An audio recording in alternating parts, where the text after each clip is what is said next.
Passou muitos capítulos alertando o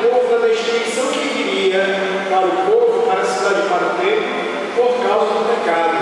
Um povo que não se converte, não muda de vida, e a consequência foi a destruição da cidade e o povo escravizado e deportado para a nação estrangeira e opressora. Hoje, nesse capítulo, Jeremias nos traz uma palavra de alegria.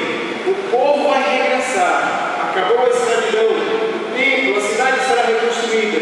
O resto de Israel retornará para começar a história de fidelidade e aliança com Deus.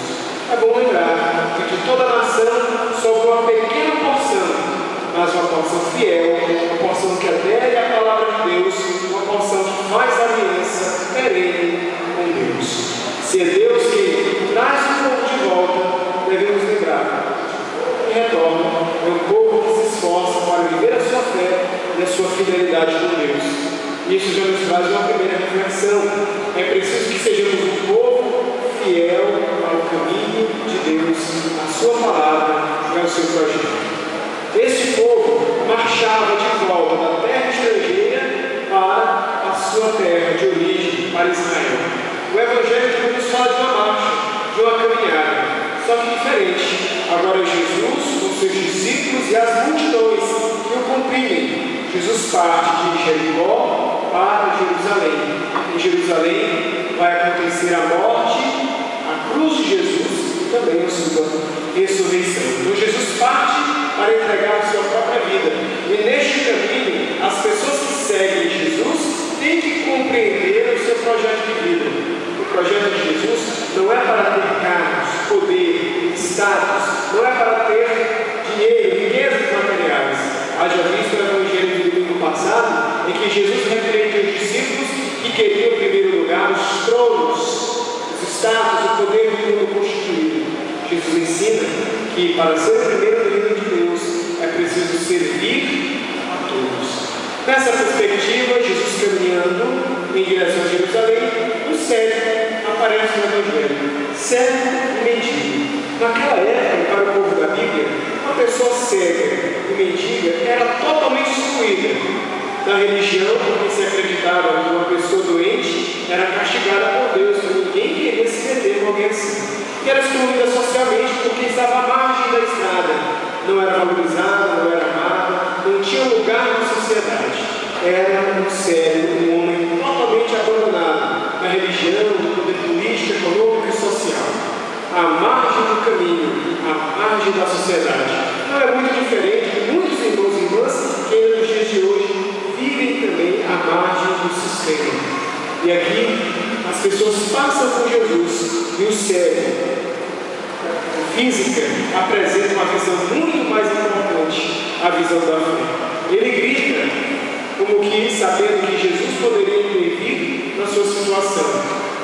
Jesus, filho de Davi, tem piedade de mim. Nessa afirmação tem duas riquezas, dois temas importantes. Primeiro, ele diz que Jesus é o filho de Davi, ou seja, o descendente de Davi, o Messias escolhido, aquele que resume todas as promessas do Antigo Testamento, está ali passando na frente dele e tem compaixão de mim. Ele reconhece o unigênito de Deus, aquele que perdoa os pecados, que pode restituir a dignidade, a saúde e a vida dele próprio. Aquele cego mendigo não tinha a vista física, mas tinha a visão mais perfeita, a visão da fé, que muitas vezes nos falta. Às vezes a gente enxerga muito bem fisicamente, até o que não deve, mas a visão da fé deve ser um pedido nosso todos os dias. E este é o Evangelho nos ensina. Lembre-se que pouco antes em Marcos, um homem cheio de posse se aproximou querendo seguir Jesus. Chamam de homem rico ou jovem rico. Mas foi embora porque não foi capaz de se despojar das riquezas. Aqui tudo que o mendigo tem é uma capa. Ele joga fora, pula e se aproxima porque Jesus o chama. Diante do chamado de Jesus, não se pode perder tempo. A gente se levanta, segue, busca uma aproximação maior de Jesus, de sua palavra. É bom perceber também que ao primeiro grito do cego, a multidão reage querendo afastá-lo. Cala, vai embora, não me incomoda. Queridos irmãos, às vezes nós podemos tomar a postura da multidão. Nossa falta de conversão, nossa falta de engajamento, nossa falta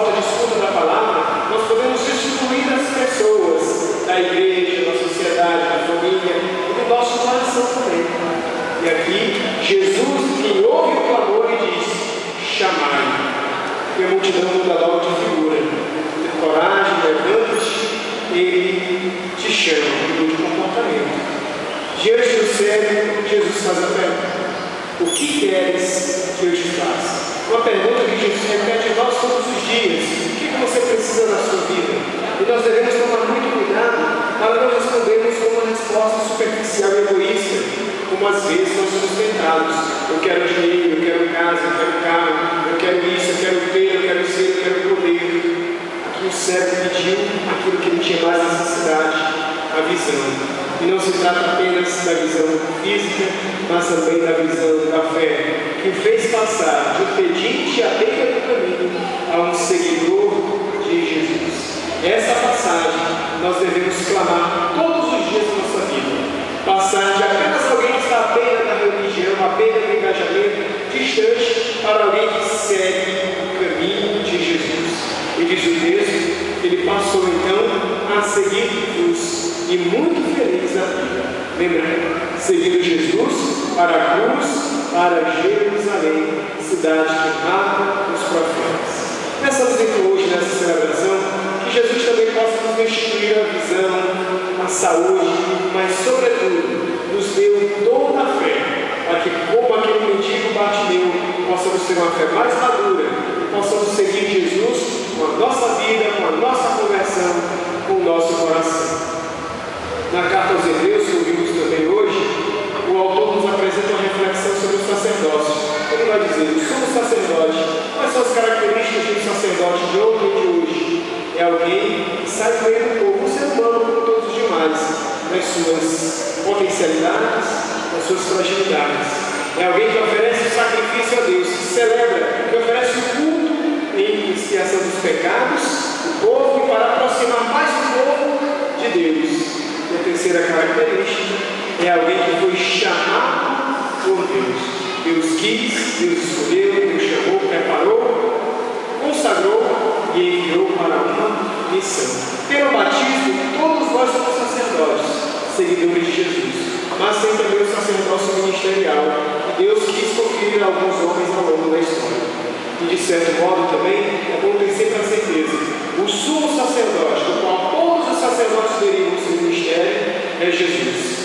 Ele veio de Deus para nós, o enviado, e sendo gente como nós, elevou o sacrifício verdadeiro na cruz, quando morreu e ressuscitou por amor a nós.